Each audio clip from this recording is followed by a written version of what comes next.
Hey, everybody. Is the fullback with the first and goal. Kuhn gets the ball. Pile trying his way in for the touchdown. What a great second effort. Y'all don't really want it like that. Here comes the here comes the y'all don't really want it like that. I said so. I keep big bills up in my heart on the dirty like blood. So ain't got no twist in my head, but I'm still dreadful. Hey, everybody, and welcome to the pod. Welcome to the Fantasy Fullback Dive. It's the Week 1 recap show and the Week 2 maybe kind of waivers show or looking forward to Week 2 show. But anyway, it's mostly the Week 1 reaction show, and there's a lot to react to. Like I said, it's a Fantasy Fullback Dive brought to you by the good people at the Road Street Journal. We're paving your way, acting as your lead blocker to fantasy glory. I'm your host, Not the Truth Jones. With me, as always, the Wolf of Roto Street himself. You've been watching any football today, Wolf? Oh, I haven't moved from the couch. 7 hours of commercial-free football. Nothing like a beautiful 80 and sunny degree New England day. You couldn't ask for a more pristine Sunday to sit and not go anywhere. It was beautiful, except that all my fucking players sucked. So that was not fun. How was your Sunday, Matt? It's pretty similar to yours. All my players didn't suck, but some of them sure did. But yeah, it was a beautiful day to sit on the couch and not do much. My kids both kind of, they'd come in and out of my orbit as I was watching the games, and they were asking me questions, about, kind of why are you so into fantasy? What do you think about this week? And I was explaining how Week 1 is in some ways the best because it's the week where you get to, pretty much we're just guessing going into Week 1. And Week 1, you get to find out how smart you were. Right. Yeah. Next week we're going to know a little more. The week after we're going to know a little more. We missed big on some this week, and we hit big on some too, and that was a lot of fun. Exactly, right. And that's why a recap show like today is going to be important because there are a lot of takeaways. This is our first set of real data to start mining through. I'll, of course, be updating the rest of season big board tonight. We'll be publishing it tomorrow, but tons of lessons to learn. And we got some questions, I'm sure, for Monday Night Football, Sunday Night Football. So what do you say we start diving right in and break down all the performances? All right, let's talk studs of the week, okay? And you'll have to excuse our banner game. The Wolf was not at home doing family stuff. He's a family guy. And so we just got on the air, started talking to each other 5 minutes before. But we're going to walk you through this. We got some real good info. Studs of the week. I'm going to tell you who my 5 nominees for stud of the week are. Yes. And number 1 is Christian McCaffrey. And I'm just going to say this. You were the one who set me straight on this guy because he didn't even really do anything that great or that exciting. But when you have this guy, it's like printing your own money. Mm-hmm. Right? He went 90-some yards on the ground, no touchdowns. And then he had another, 9 catches for 90 yards or something like that. Added up to 27 PPR points. He didn't do anything. Without Can you imagine if he scored a touchdown or 2? That's why he's just the best. Exactly. That's the floor is 27. Yeah, which is just so insane. That's nuts, right? No other sniffing from any other running back. He is the every down alpha. We knew that, but it was beautiful to see a real full game just make it through. Joe Brady has no interest in a workload management. Loved everything about it. All right. So he's probably not the guy that's going to win it for me, but man, he deserves mentions. He's such a weapon. Amari Cooper, this is cheating a little bit because it was from Thursday, but Amari Cooper had 13 catches for 139 yards, 2 touchdowns on 16 targets. And it's worth noting CeeDee Lamb, I think, had 15 targets. So these guys were, there's an aerial pie in Dallas. Oh, 100%. It was beautiful to see. Not only is Dallas going to be its own fantasy factory, their defense continues to blow. So anybody facing them will also be a fantasy factory. Sure, of course, Brady and the Bucs offense is going to put up more points than most. But yeah, that's how it was all last year for those 5 games Dak lasted. We got that same exact setup to begin this year. Chargers next week. Oh, it's going to be a beautiful shootout. Loved everything, but especially as you mentioned, Amari Cooper redefining, reemerging as that alpha. I think we all had this whole narrative, CeeDee Lamb, because he was so good on Hard Knocks. He's going to take over. He's the number 1 guy, and he did have a nice 20-point day. But this was the Cooper show. He is that Adams for Mike McCarthy, just like he was last year. He led the league in fantasy points and targets before Dak went down. Looks like he's going to be right back up there, and he's right into my top 7 rest of season wide receivers. And to be fair, like before that game, the day before, or maybe a couple hours before, whatever, he did say, I think I'm the best wide receiver in the NFL. So yes, he was pretty good. Jameis Winston. Here's an efficient stat line for you. 14 out of 20 for $148, 5 touchdowns. Unbelievable. Yeah. And obviously he won't win it because those stats were only amount to about 30 points when you throw 5 touchdowns. But it just goes to show you this guy is ready to operate this offense. He's still out there in almost 60% of leagues. And he's going to have some weeks where he has those touchdowns plus, 270, 300 yards. It's good to see the Saints can still be such an explosive team, that Kamara is still going to be a monster. I know he didn't have the biggest stat line, but with those, they have nothing on offense, and Winston still threw for 5 TDs. That's all you have to know. It's great for Mike Thomas down the line to see the offense perform so well. Also, guys, I forgot to say this at the beginning. If you're watching, give us a quick like. We're definitely trying to get this done by the time Sunday Night Football starts. My game, by the way, is going to be coming down to Sunday Night Football. So I have hell yeah. I'll tell you about that later. Next nominee, Tyreek Hill, 11 catches, 197 yards and a touchdown. That was still with 4 minutes to go. I don't think he added to that afterwards, but that's decent little stat line. Reek doing Reek things, and it's crazy just to so much of that usage came in the first half. They were just peppering this guy, and that's what we said coming into the year, that we've seen such a high ceiling with Tyreek, but during the second half of last year, he led the NFL in targets and points per game from week 8 onward, and it was is that going to carry over this year with Sammy Watkins gone? Sure looks like it. He's not going to be just the deep shot, which of course we saw, but peppering him underneath, letting him do his thing. Oh, I loved it. I added one here too, Nat. Okay. The stat line wasn't a monster, but I thought Joe Mixon needed to get mentioned. 29 carries, all that talk about workhorse Mixon, full fruition. Also had 4 catches for 23 yards. I'm not sure he left the field. I think Samaje Perine had 5 carries. Yeah, but it was definitely Mixon in there for at least 80% of the work. It was beautiful. So I thought he deserved mention just in terms of the pure volume. He was definitely a stud of the week workhorse wise. And last but not least, and this is the guy that I would personally give it to if we were giving out an actual trophy, stud of the week trophy, and that's Kyler Murray. 5 total touchdowns, 289 passing yards, added some on the ground, but just watching on Red Zone, just some of the throws he's making. First of all, DeAndre Hopkins, look, we can talk about Devontae Adams all we want. He's great. All these guys. Let's not sleep on DeAndre Hopkins. He's been arguably the best receiver in the NFL for 5-6 years. You've always loved him. Yeah, I do. And it's not like he's ever been the clear guy, but he's always been right there. You couldn't really ever say this guy is definitely better than DeAndre Hopkins. I mean, DeAndre Hopkins is great. His hands are incredible. Right, exactly.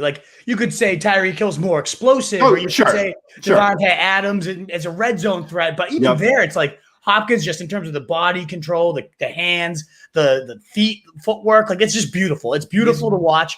He's come so far, even after the catch as well. He is just at the point of attack. I don't know if there's anyone better than DeAndre Hopkins. He's great. And Christian Kirk got some touchdowns in there too. AJ Green even got a little bit of action.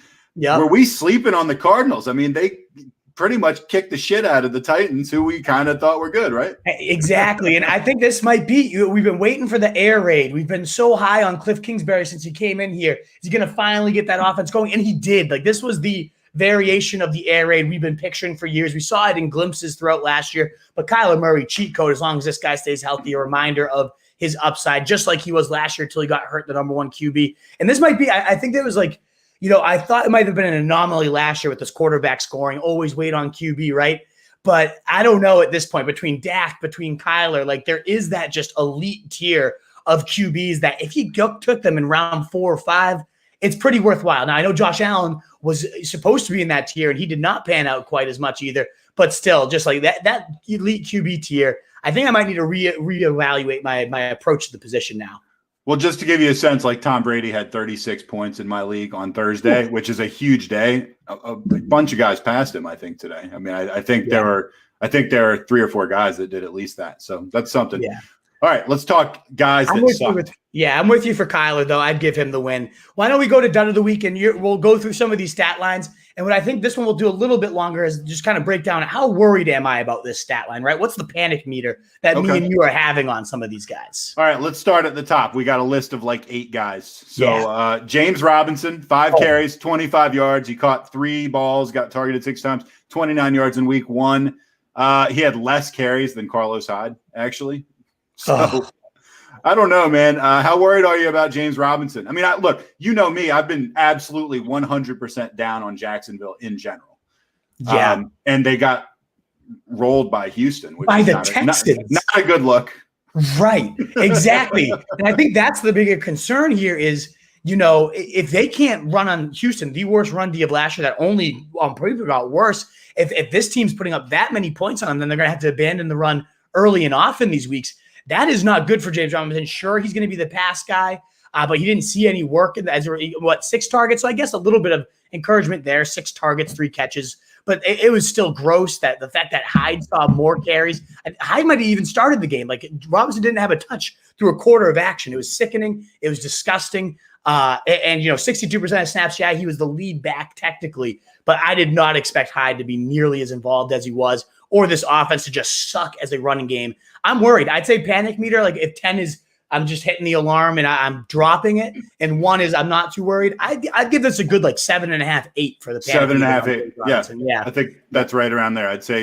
I'm saying 7, and the only reason it's not higher is because I wasn't that high on him in the first place. Yeah. Aaron Rodgers. Let's talk about Aaron Rodgers, shall we?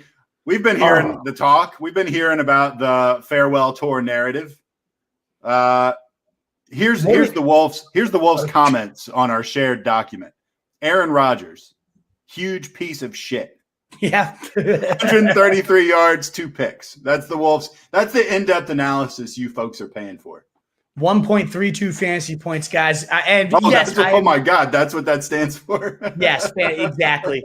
I pulled before the end of the game. Jordan Love came in to do mop-up duty because Rodgers had put his team in such a big hole. What the hell? Clearly he was due for touchdown regression last year. I get it, but this, and their secondary was banged up. This was nerve-wracking. The fact that he's rocking a disgusting mullet too, you think you're cool and tough with this mullet, Rodgers? If you're going to do that, you should at least be able to ball out. He just looked like a complete loser. Everything about him, that was just awful. He didn't want to be there. And yeah, farewell tour, maybe his farewell tour just giving the middle finger to Green Bay and saying, screw you, and I'm just going to suck all year. I don't know what that was. I'm not going to panic. I'll put my panic meter at 4 here or 5. But I am worried that mine's at 5. I'm just saying I'm at a 5. Yeah, he's going to have much better days ahead in the future. But that historic touchdown rate of last year, long gone. No way this guy's on an MVP form. I would say about a 5. And honestly, if I could move him pretty quickly for something right now, and pretend I'm selling low, I wouldn't be opposed to getting rid of him. I am pissed off as a Rodgers owner right now. There's no question he lost people games today. Lost me a game. Just Kelsey, for example, right? Kelsey was doing his best. I have that Rodgers, Adams. The only reason I got Rodgers this year is because I had Adams, so I forced it in to get the stack, and a huge regret as of right now. Awful stuff. All right, well, let's keep moving on. Derrick Henry. Good Lord, man. He ended up 17 carries, 58 yards. You can group Tannehill in there too, Julio. Things weren't good in Tennessee. They got just absolutely wrecked. There was a while there. I feel like Henry had 6 yards at halftime or something like that. It was terrifying. And he ended up making it okay. But this is exactly the opposite of what you wanted to see. Kyler Murray did his job for putting up points. They had points to chase, and they just never got there. We talked about this, only a awful moron play caller could ruin the weapons they have. Todd Downing did that with the Raiders a few years ago. He had great weapons, and they absolutely blew. I'm nervous. This one, I would still put it about 5, especially for Henry. The fact he got used as a receiver, I think he had 3 catches, more than he's had in a long time, was somewhat encouraging. There'll be certainly much better days for Henry as well. I feel good about him. But in terms of Tannehill, I don't know, man. That was bad. This Downing guy is a complete moron as a play caller. I'm worried about this offense as a whole. I would give that a 6 to the offense as a whole. Henry himself, 3 or 4. I'm not too worried. He'll get his shit together. I give Henry a 3 on the panic meter. I mean, the thing is, this was my thought on Henry the entire time. It's so hard to live up to what the guy has been doing. Yeah, 2K. I never thought that was going to happen again. I hoped it would. I love the guy. I'm a huge fan, but it just seemed unlikely to me. This was bottom. This was rock bottom. I mean, this is not going to happen too frequently, but Tennessee, man, that defense is terrible, and the offense didn't look much better. Not at all. All right, let's move on to Brandon Aiyuk. Now this is a good stat line for you. This is a guy that a lot of people have been high on. We've kind of liked him ourselves. I absolutely did. 0 receptions, 0 targets. 0 targets. Did not start. Just atrocious. And this is one of those things you find out after the game, the 49ers beat writer, like casually treating, Aiyuk lost his job. He really trailed off in camp and lost his job to Sherfield. But that had never been released until today. Thank you, reporters. Like you're casually dropping it like it was common knowledge, Matt and Nicasio, whatever your name is. Like, thanks. Why couldn't you just let us know this yesterday or earlier in the week or during training camp when this was happening? Nobody knew anything. The last thing I read about Aiyuk was that he was unguardable in camp. Just an atrocious performance. My guess is that Shanahan's sending a message about something specific, and Aiyuk will see a much better role moving forward. He was so good last year, but don't forget, like Dante Pettis had his flashes before just disappearing. Like Shanahan just does this. And we saw it with the backfield as well, which we're going to talk about in a little bit. Shanahan just plays his games, and Deebo Samuel is looking like the one that you really wanted to have there. Good Lord, yeah. And we'll talk about him when we get to the risers. Yeah, Deebo, I think 9 for $189 and a touchdown. I'd put the panic meter at like 6 for Aiyuk. Like, little bit more. Yeah, are you higher? No, well, it's at least a 6 because he's not a particularly like well-established commodity. We talk about Derrick Henry, Aaron Rodgers. These guys are going to be back. I'm not going to panic with so much on them. Aiyuk, I mean, this was kind of supposed to be his breakout, right? Right, exactly. So we'll see what happens. Maybe it won't happen. I know. Terrifying stuff. Next on the list, we put Nanje Harris. He had 16 carries, 45 yards, 1 catch for 4 yards. So under 6 fantasy points on the day. Pretty gross. Panic meter for me, though, I'd say it's only a 4. I wanted to see more efficiency. I want to see a player that like popped off the page, and he didn't. So that's where I'm a little worried. But the usage, 100% of all the backfield work. I think he's played every single running back snap. Like there wasn't no other running back touched the field. And so I'm not overly worried. I think that Buffalo D is pretty strong. I'm worried that the offense didn't look all that explosive, though. And, he just couldn't get it in. He had a few chances. It reminded me of Clyde Edwards-Helaire last year. Like he'd always be sniffing the end zone, but never actually getting in. That was a little worrisome, but I think that's going to flip for Najee. I'm not too worried. I put that at like a 3 or 4. I put it as a 3 or 4. I agree. Usage, great. It's exactly what you were looking for and what you said was going to happen. I was concerned because the plays that I saw, the offense, like you said, it didn't look explosive. He didn't look explosive to me. Exactly. Like he looked like he was a plotter a bit, and I was a little bit surprised. I was a little surprised by that. But the saving grace here is that they won the game. And I think that when you win a game and you have stuff like that, you're kind of playing with house money a little bit. They lose, maybe there's a little more of a panic. I don't think there's going to be a panic. I think they're just going to go back and try to improve what they're already doing. So I think he's going to be fine. Aaron Jones, sorry. 5 carries, 9 yards. With maybe 10 minutes left in the game, so I don't know, he might add to this. He had 2 catches for another 13. That's a real garbage game right there. It is horrendous, and it just never could shake free. The whole offense looked bad, but similar to Aaron Rodgers, the leader of this team, unless he really is just a complete bag of dirt, and he might be. Like I hated Rodgers for his whole career up to last year. I started drinking the Kool-Aid.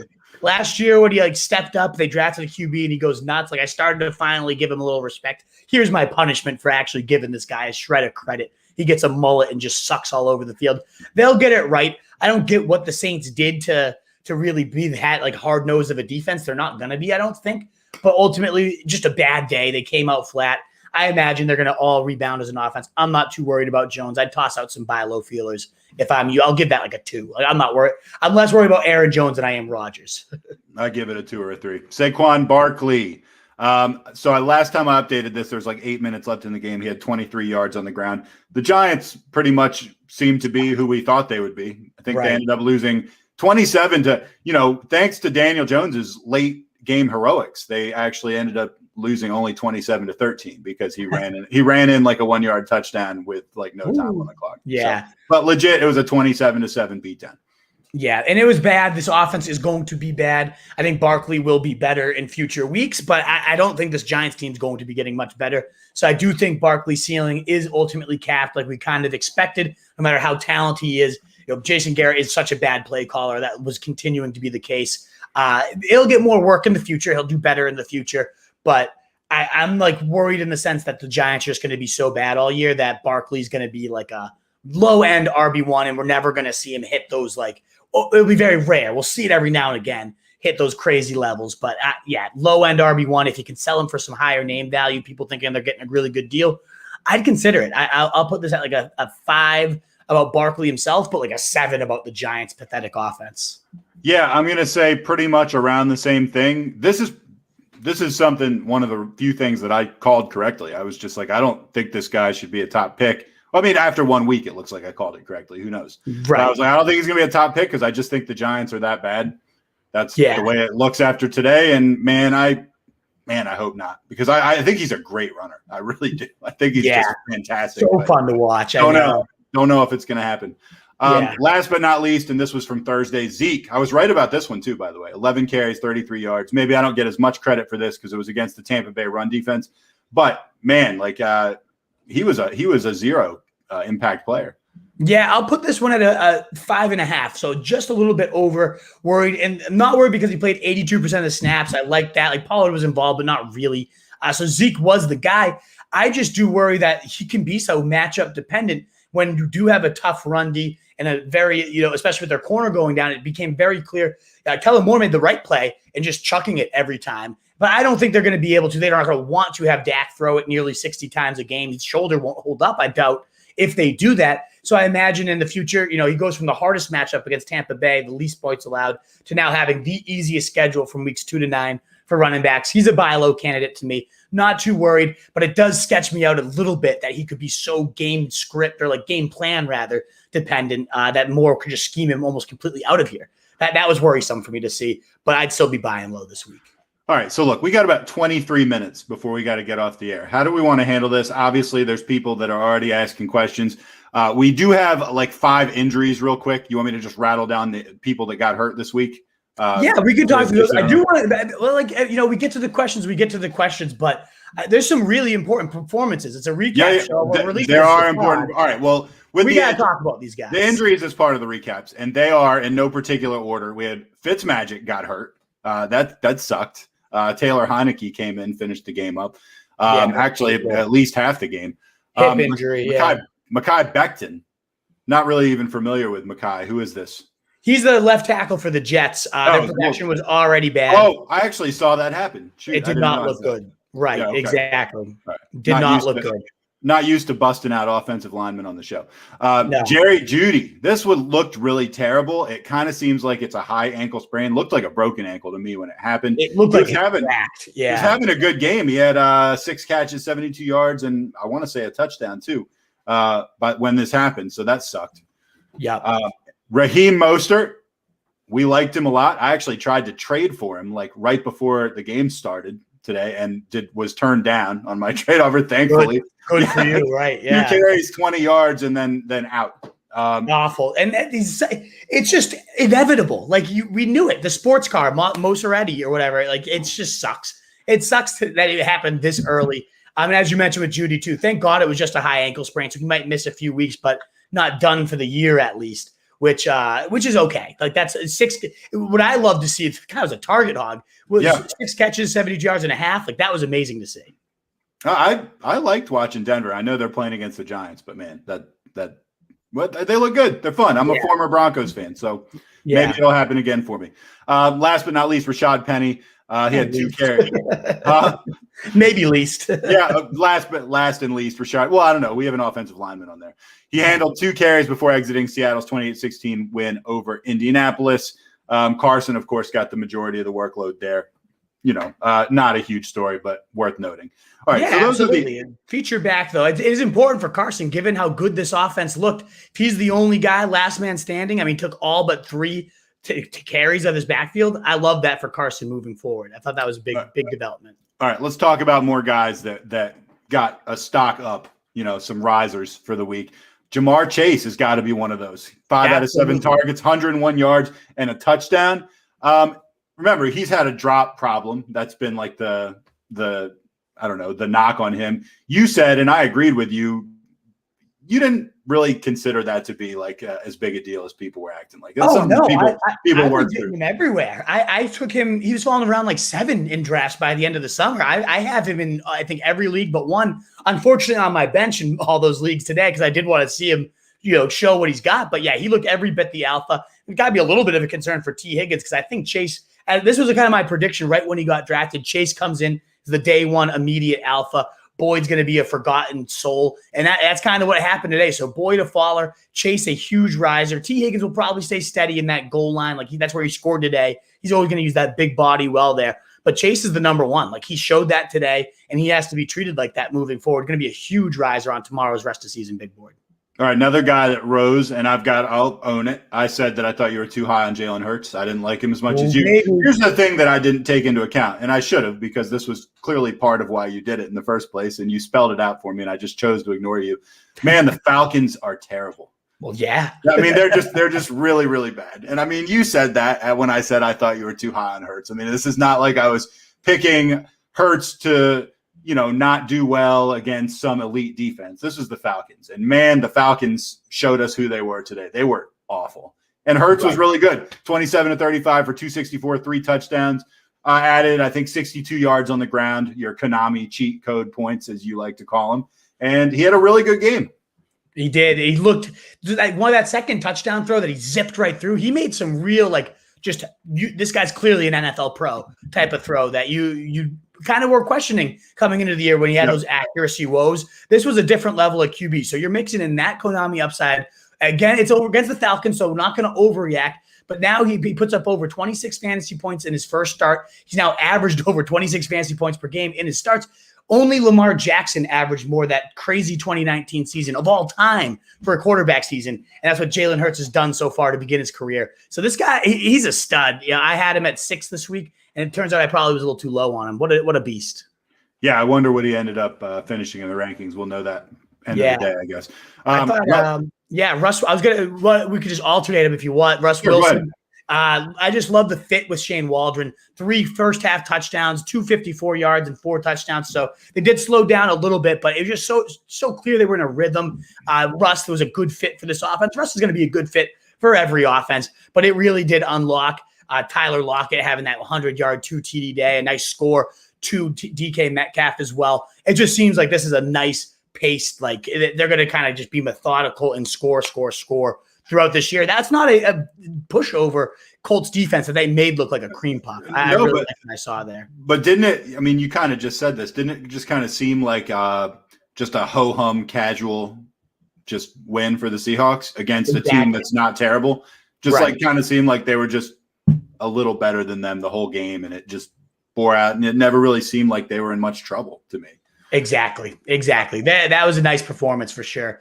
Before we keep moving on, guys, if you're tuned in, you don't mind hitting that like button if you're enjoying the content, you like what you're seeing. Help us get out to more people on YouTube, Facebook, Periscope, wherever you're tuned in. Shares, of course, also help. It'd mean the world. We're going to get to your questions in just a few moments here, covering a few more risers, including, I thought Mike Williams has to be considered one of the biggest risers. Hey, Mike Williams. I got 2 receivers on my bench. Mike Williams, one of them, went 8 for 12, 8 on 12 targets, 82 yards and a touchdown. Seems like he's going to play a significant role in this Chargers offense. Herbert looked pretty good too. Now, the other receiver on my bench, Marquez Callaway, who I had high hopes for, did jack shit. And his team won 38-3. So I know this is risers, but I don't know how concerned. Real quick, how concerned should I be about Callaway? We should have talked about him in the duds and that. And my concern is only a 2 for him, honestly, because he had Jair Alexander shadowing him. That's one of the best corners in the league. I'm not too concerned with this performance. I think he's going to rebound and be just fine. But Mike Williams, I loved that performance. He was hyped up as the new X wide receiver by Joe Lombardi in this offense. That was the Mike Thomas role. Okay, yeah, sure. But a few more higher percentage looks, that would do wonders for this guy. Well, he gets 12 targets in his first game here. A lot of them just those underneath. He looked great, like bodying out people, running the entire route tree. Eckler didn't even get a target, so a little bit of a bump down for Eckler, in my opinion. While Mike Williams is a significant stock up. I'd say a high upside wide receiver too moving forward if this continues. Just great usage in that X receiver role, exactly what we had hyped up, and it came into fruition. I love to see that for sure. All right, TJ Hockenson and the Lions running backs. I don't know how closely you followed this game. The 49ers, they tried to blow this. They put it on the table like that they could lose this game at the end. Right. Like they didn't come that far. I mean, this game could have gone to overtime. Weren't they up like 41-14 or something? I mean, I don't know what the score was, but it was over like 3 scores, 4 scores. And this came down to like the last couple plays, which is, first of all, completely inexcusable for the 49ers. But it resulted in a lot of points for the Lions, who I kind of thought might be like the worst team in the NFL. Them or the Texans who beat the shit out of the Jaguars. So what do I know? TJ Hockenson, 8 out of 10, 8 catches on 10 targets, 97 yards and a touchdown. We liked Hockenson. I don't know how much his stock really goes up from this. He had a great game, and we thought he was going to have a good season. I know. He's one of the top tight ends. And I'm pissed because right before the season, I've had Hawkins in my number 4 tight end all offseason. I last second was like, you know what? I'm going to move Pitts above him. I'm just going to. Oh, really? Yeah, I moved Pitts above him the last week of the preseason. I was so in on Hawkins, but he was hurt all preseason. It was great to see him. He looked fully healthy. He was a monster after the catch, doing it underneath, scoring, which was great because he's lacked touchdowns throughout his career. He was the engine. He is their number 1 receiver. It's what we expected, and it's what happened, as were the running backs. We called this. It's a Dan Campbell offense. It's going to be tight ends. It's going to be running backs. And look what we got for Swift. 11 targets, 8 catches, 65 yards, and a score, in addition to 39 yards on the ground. I guess the only negative there was how involved Jamal Williams was with 9 carries, 54 yards, a TD, also looking great. And he got 9 targets in the passing game. We talked at length about, 65% of their targets and air yards gone from last year, 330-something vacated targets. It was insane. We figured it was going to all go, or the majority would go to these guys. It was very clearly, though, the runners, the Hockenson. I think that's going to be a full season thing. I really like that performance for these guys. All right. Deebo Samuel. Oh, yeah. 9 out of 12 targets for 189 yards, 1 touchdown. He was great. And, the less someone like Aiyuk is involved, probably the better Deebo Samuel's going to be. Exactly. There's not much to say. He was great, as always, after the catch. 46.2% target share on just 25 passes. I do think this is going to come down a bit. I think Aiyuk is going to rebound.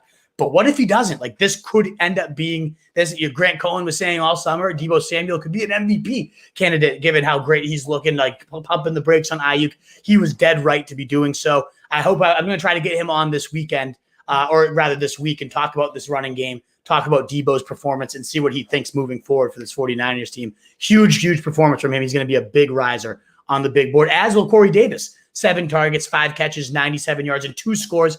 I tweeted out that I think he's more of the Eric Decker type, and Elijah Moore could be the true alpha. Couldn't have been more wrong there. Davis is the alpha. Davis is the number 1. He has that rapport with Zach Wilson. Morris wasn't even to be heard of. I saw him getting up and complaining about no flags. I hate that shit. Guy's overhyped as of right now, risking the hate cut. But I saw what happened with Jefferson last year. So I'm going to hang on to Moore just a little bit longer, but 1 catch on 4 targets for -2 yards with an attitude I just didn't love to see out there. Davis, meanwhile, just quietly racking up all the stats. He's going to be the guy for Zach Wilson. All right. I feel like we have to mention Gronk. It happened on Thursday, but Gronk caught 8 out of 8 balls for 90 yards and 2 touchdowns. Wow. That was just – he looked good. He looked like the old Gronk, Yeah. One-handed snags, like up and over bodies. He's a top 6 tight end, top 7 tight end at worst moving forward, maybe even top 5. Like he'll be up there in my latest big board to drop tomorrow. Whew, what a game by him. And that's going to really, impact those wide receivers too. It's going to be a carousel this year. Like, who is it going to be? Is it going to be Evans this week? Is it going to be AB? Like, they're going to always have people putting up stats, but I think it's going to be a little bit of a headache week to week because Gronk is looking that much better. All right, we got Miles Sanders. He rushed 15 times for 74 yards. He also had 4 catches for 39 yards. Not a gigantic game, but like definitely a legit RB1 game. Good job, Miles Sanders. Stock. Yeah, being in there for, almost doubled up the other backfield mates in snaps and usage. Gainwell vultured 1, but it was still just a very encouraging performance. He looked nice and spry, and an offense, especially, he kind of gets the bump up because of how good Hurts looked as well. An offense that I think is going to be much better than a lot of people expected, and he's looking like he's going to be like a 70% usage guy in there. Low-end RB1 upside moving forward, in my opinion. All right, look, we got about 10 minutes to go. Let's roll through some mailbag. We've hit a lot of risers. We've hit a few fallers. People are here for the waiver wire, Nat. That's what I'll do. Do we have some waiver stuff? I got some waivers for you. Let's hit the waiver stuff because some of the questions. And I do have a waiver show. I'll be doing that, I believe, Tuesdays this year because I like to include Monday night if we learn anything on Monday nights. So Tuesday, 7 p.m., we'll go in more depth, but a real fast early look at waiver wires. Yeah. First up is Eli Mitchell. Has to be towards the top of the list. Ran number 2 over Trey Sermon today. Should have been added as soon as that happened. We said it on the pregame show. Maybe give this guy a speculative ad. He's only 6% owned right now. Goes 19 carries, 104, 1 TD as the feature back after Mostert went down. Looking spry, looking great, a perfect fit. And they're saying he was active as the number 2 because he significantly outplayed Sermon all year. So devastating fall for Trey Sermon. I mean, this is scary. That is terrifying. We needed to kind of talk about him, but a huge rise for Mitchell. Now, he could be at same risk as the shenanigans that just ruined Sermon, but still, he looked great. And as of right now, he's looking like the best bet to get some serious production out of this backfield. So I'd be looking at 25% or so of my fab on him. Mark Ingram, off the top of your head, do you know how many carries Mark Ingram had today? I want to say like 20. 26 carries for Mark Ingram. Wasn't sexy. Racked up 85 yards. So nice, like 3.3 yards per clip, but scored. It was just the most run-heavy team in the league, and he just destroyed the others in terms of Lindsey only seeing 8, David Johnson seeing 3. So it was gross. 11 yards was his longest run and 3.3 yards per carry. Not sexy at all, but if you're getting 26 carries, you should not be available in nearly 81% of leagues. He's available right now at 19% owned in Yahoo. So check him out, potentially roster him if you need some running back injections. Rondale Moore was definitely the more to own instead of Elijah. 27% rostered right now. 4 catches, 68 yards, looking very explosive, outproducing AJ Green, even though Green saw more targets. He doubled them up in yardage. It just looked explosive. Quick screens, like the ball in his hand, the perfect fit for this air raid offense. And the last name to mention off the waiver wires, Kenneth Gainwell, looking nice. 9 carries, 37 yards, and a TD, but also had another called back. Could have had a 2-score day. The clear takeaway, though, is that he played all of Scott's snaps. Scott didn't touch the field, even though he was supposed to be the number 2 one up. Right. Gainwell played all those 25 snaps, and looking like he could be a true like handcuff with sexy benefits as well. So, yeah, Gainwell, the last guy I would mention for the waiver wire as of right now. All right, and like the Wolf said, he does do a waiver show, so you're going to get more of this with a little more time to process. It'll include the game tonight and the Monday game as well. So yes, you're into waivers, stick around, you'll get it. Right now, we're going to hit as many of these mailbag questions as we can before the kickoff for the game tonight between the Rams and the Bears. Mitch Chavez, let's fucking go. He's at that game. What a win by the Chiefs. What an exciting game to be at, Mitch. Yeah, no kidding. That's awesome. Yeah, seriously. Chiefs, baby. Goddamn Aiyuk. Yep, that's right. He was awful. Tunes, the dud of the week. If it's not Rodgers, it's Aiyuk. Just awful stuff. Seamus, thanks for getting me a decimating win today, and thanks to the Packers for a slow, drowning loss, but the dance teacher will persevere. Seamus always wins. It doesn't matter what happens. He's the beast. I love Seamus. First or Austin, 6 to 8 weeks for Judy. I started Gage over Waddle, shaking my head. Ooh, brutal, Austin. I told people to bench Gage. He's useless. Did you ask that one on the show? I don't remember. I don't think you were here, Austin. But 6 to 8 weeks, that's tough, but it's better than a season ender, I guess. Tunes lost one league because he played Aiyuk over Jamal Williams and Marvin Jones. I dropped Marvin Jones a few games before the season because I needed to pick up like a kicker or a defense. It's too bad. He had a pretty good game. If we had any indication, like if there was anything about Aiyuk potentially being behind Sherfield on the depth chart, then of course we would have recommended benching him. This came out of left field. This is the fucking lack of reporting. I don't get it. It's such bullshit. David. Great way to start the season. Lost in both. Brutal, man. I'm looking like I'm probably going to lose in 2 out of 3. It's tough. It's a tough way to start, but it's only week 1. No panic. No panic. Tunes looking like 2 wins, 2 losses. Splitting it down the middle. Okay. Not ideal, but better than 4 losses. I'll just tell you right now, I'm up. I'm down 16. The guy I'm playing against has Darrell Henderson left to play. I have Stafford, Kupp, and Higbee. You're in good shape. I'd take your side if I could pick a side. I feel like I'm supposed to win. Yeah. All right. Didn't even see Jamal was playing until 1 p.m. sharp. Yeah, that was crazy. And he played big. They both did really well. Chavez says that Judy injury hurts. Yeah, it definitely hurts. And he saes the Packers crapped the bed. Also true. You just wanted to jump in. I'm glad you're there, Mitch. It was great to see you. And I don't know who to get now, Sermon or Mitchell. Oh, it could be a nightmare all year, but it's looking like Mitchell. Like Mitchell was the guy today. Why is that? Unless he fumbles it away. Mike says Henry laying a dud killed me along with Mostert getting hurt early. Yeah. Oh, yeah. Man. A lot of crap to deal with today. It was fucking annoying for a lot of us. Arizona fan 84. Woohoo! Bet my Cards +3. Big, yeah, man. They look good. That was a good Cardinals performance, and I know Kingsbury a lot of like, is he on the hot seat talk? He could cool that off real quick with some more games like that. Kyle's going to be a cheat code this year. Mike Clay, 1, 2 out of 3 already, down 30 with A-Rob and Tyson left in the other. Judy and 2. You might win. We'll see. We'll see what Tyson does. I think Tyson has a good narrative for 15 to 16 points. Like I could see that. You need your boy A-Rob to show up against Ramsey. Going to be tough. What a crap week 1. Yeah, it was fun. It was fun though. Come on. Scott, and then a bunch of numbers. Get to the waivers already. We got there for you. Right. Lightning knockout. Well, my team took a dump today. Herbert, Zeke, CH, Terry, Aiyuk, Callaway. I only have Komet left, my only tight end, and I left Davis and AB on the bench. Any advice? My only advice for you is to shake it off, because some weeks you just make all the wrong calls and your guys. That's one of them. Can't really do anything about it, and just do better next week. Exactly. I'm sorry that happened to you. It sucks. And Tunes, you're welcome for that call. I'm glad at least one of them panned out for you. Derek Just, I made 2 moves on waivers. I put a bid on T. Jones, and I'm dropping Lazard for Eli Mitchell. I think dropping Lazard for Eli Mitchell makes a lot of sense. No-brainer, absolutely. And I like T. Jones, but he didn't get the involvement I was really hoping for. He's more of a handcuff, but he's definitely a high upside handcuff. He looked solid with his usage today. Should I drop Baker for Goff? Yeah. I mean, they're going to be down often. Like, that script isn't going to be rare for the Lions to get down huge and just have to keep chucking and making up points. Baker, I would probably do that. It's gross. Joshua Cooney, should I drop Aaron? Fuck, I hate cut him just to feel good. Jones or Rodgers or both? Yeah, right. Exactly. Which one? But no, obviously you're holding. But yeah, I'm feeling like I want to just for the hate, but I'm not going to do it. Mike Clay, way too high for J-Rob. He's talking about our panic, in my opinion. Game script and Urban Meyer not establishing the run. 4 panic for me.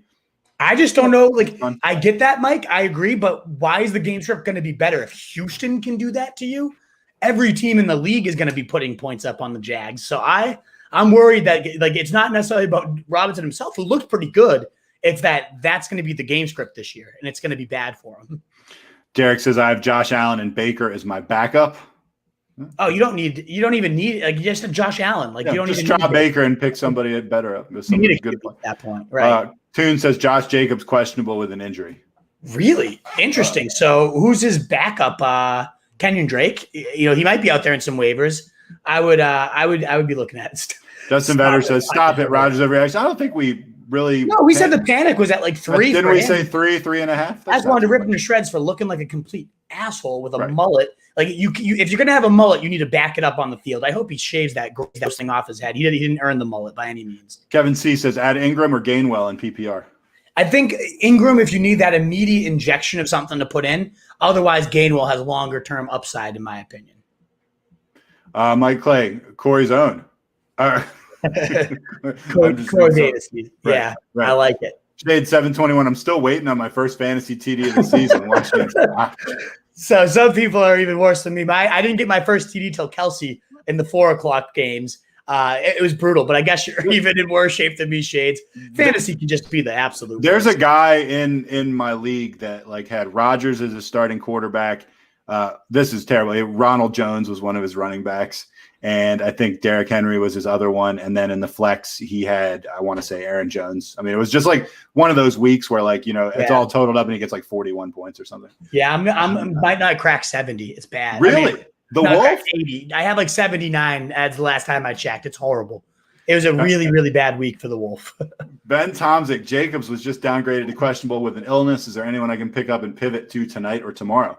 It will be Kenyon Drake, right? It's the next man up. I don't even know off the top of my head, Nat, who the next one would be. I don't know. Do you want me to answer some questions? Could you look up real quick the Raiders depth chart, and I'll just answer some questions. Go ahead. You got it? Let me know what you find. Should I release Saquon Barkley? Yeah, do it. No, obviously not. No panic there. Piece of shit today, but I get it. That's could be expected almost. Drop Russell Gage or hold. I don't see any reason that you have to hold on to him. They should have been chucking it even more. That offense was definitely one of the busts of the day. I had a rough fantasy day, lost in 2 or 3 leagues. Yeah, Schneider, me too. Not the best for us, but we will rebound. Drop Rodgers for sure. You're gonna like this, Wolf. Yeah. Running back depth chart for the Raiders. Josh Jacobs, followed by Kenyon Drake, followed by, drum roll, Peyton Barber. Oh, your boy. Oh, man, the Truth's boy. Could he be making a return? Barber sucks. Like, Drake will be the feature back, in my opinion. Barber might fall in for an end zone every there now and then, but yeah, brutal. One league with a chance to win the other is tough, but yeah, at least you got one of the wins there, Derek. Shade 721 going to lose all three of them on my big money league. No touchdown so far. Oh, that is just awful. That is just horrendous. Sorry to hear it, Shades. Ron Haggerty, Elijah Moore, Julio Jones. What the fuck? Yeah. Yeah, that's pretty much all you have to say with those two. Awful stuff. Mike Clay, I'm worried about Aiyuk until Deebo's annual injury and or Trey taking over Jimmy. I think that might be the case, right? Like Deebo will get hurt at some point. But I think they're going to put him right back in there. If Aiyuk is not on the field to start next week, then we ratchet up that alarm. But until then, I'm not so worried. Denny Jennings hurts so good. There's our guy. I love it, Denny. It sure did hurt so good. Hurts is going to be an absolute stud this year. Daniel Hallen, thanks for the Hurts call. Do better with Emore. Yeah, Emore is fucking dead to me. Hallen, I need to do better on that. That was a bad call. I was all in. I was wrong there. Derek says I'm spending $9 out of my 200 on waivers week 1.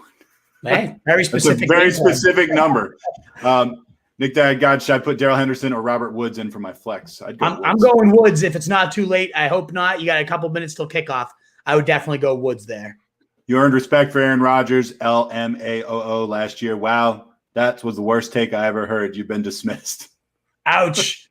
Obviously, as a player, money on G, like he's a legit player, but I just think he carries himself like a complete tool. And that was on full display today. Just didn't care to be there. He always throws his teammates under the bus. Like as a player, the guy's got top 3 arm in the league still. He's always been good, but as a human, I just think he's the Wolf hated the mullet. Yeah, the mullet. That's what it is. Brandon Aiyuk was a bust. Yeah. Well, yeah.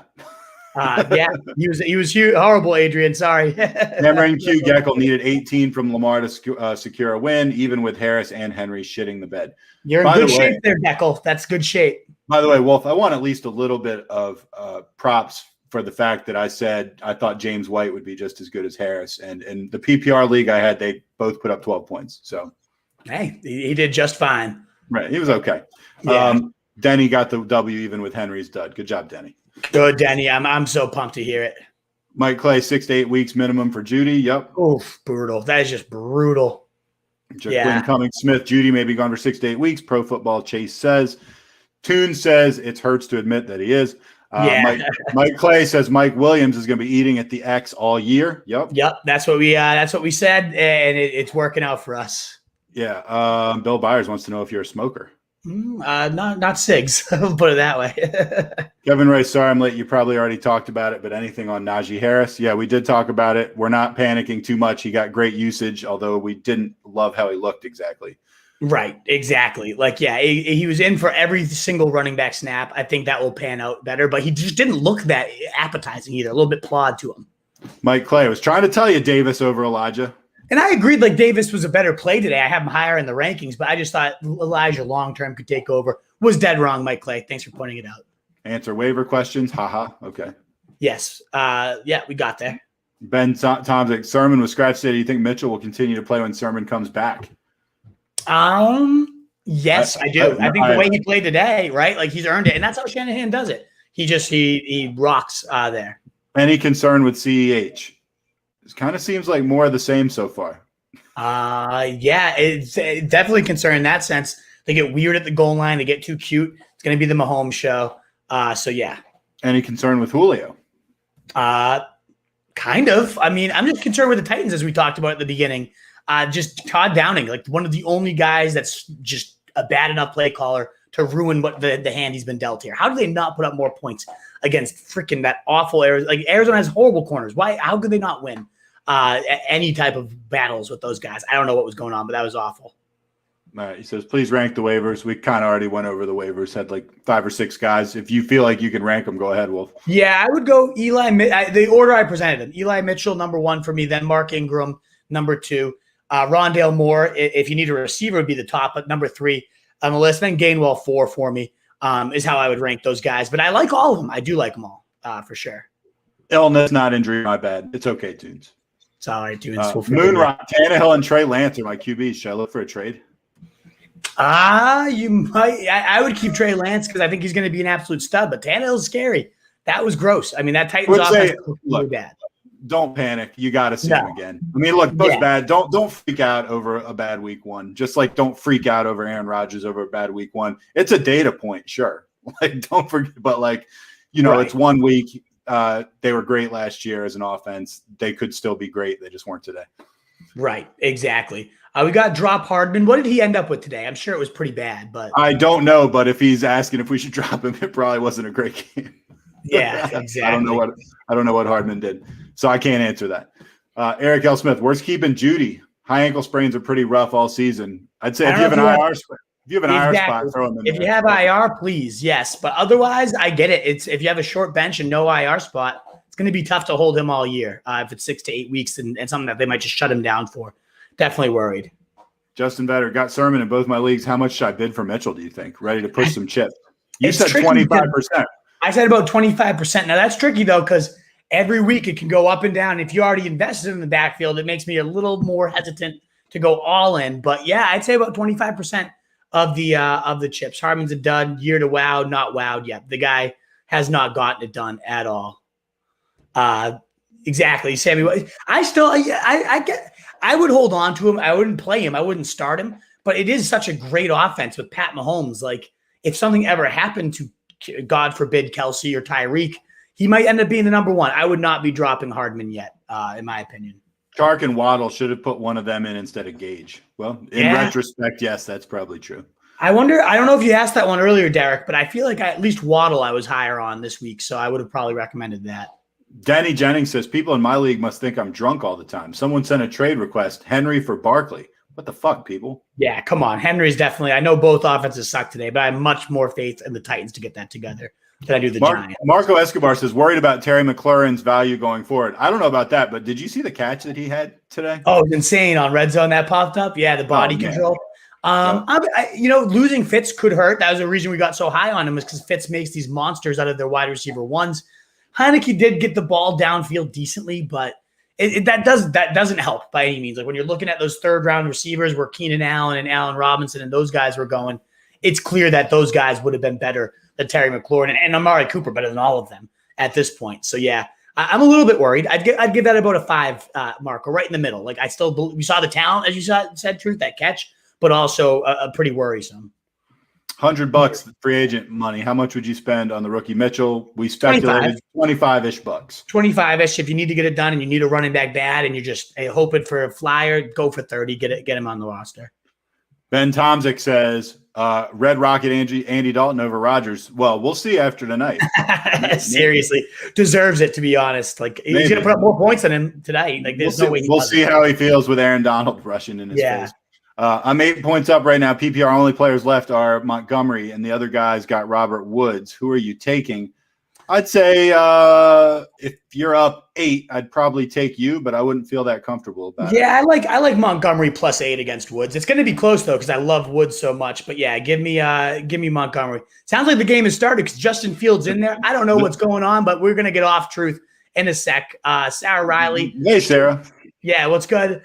Boyd, honestly, the third fiddle here at best. If there's good waiver wires, I feel like you usually have pretty good waiver wires out there, Sarah. He's droppable. I think so. Should I drop Aaron? No. As much as I want to say yes and how cathartic it would feel, I wouldn't be dropping him. And I wouldn't drop Rodgers for Winston. He's going to be okay. If he has another complete dud next week, then we could talk about dropping that piece of shit. He's such an asshole. Any Denver worth receiving? It's a good act, Kevin, a good question, a good thing for me to consider for the waiver show.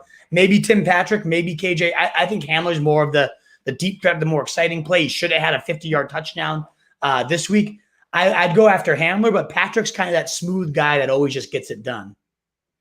Need a better showing from the Packers. Had the A-Rod, Adams, and Tanyan stack, and they sucked. They sure did suck. That was awful. And now they're talking about stuff going on in the game today. So let's wrap it up. They're talking. All right, we will go enjoy Sunday Night Football. You as well. And I'm not worried about Adams. Of all of them, he's still going to be the guy. He's the one that was there. So guys, thank you so much. We'll do this live after every Renzo, other than a couple times I'm going to the Pats or different like weddings and things. but most of the time we will be here. So thank you guys so much for tuning in. It was a blast to break this down with you, Truth. I'll be back on Tuesday to go over the waiver wires with you guys, and we'll be back live together Thursday to go through your preview for week 2. Best of luck if anything you need points the rest of the week, or best of luck rebounding if you had a tough loss like myself this week. It's just week 1. No panic yet. We'll get there. But Wolfpack, in the world full of fantasy sheep, be the wolf. Later, guys. Later.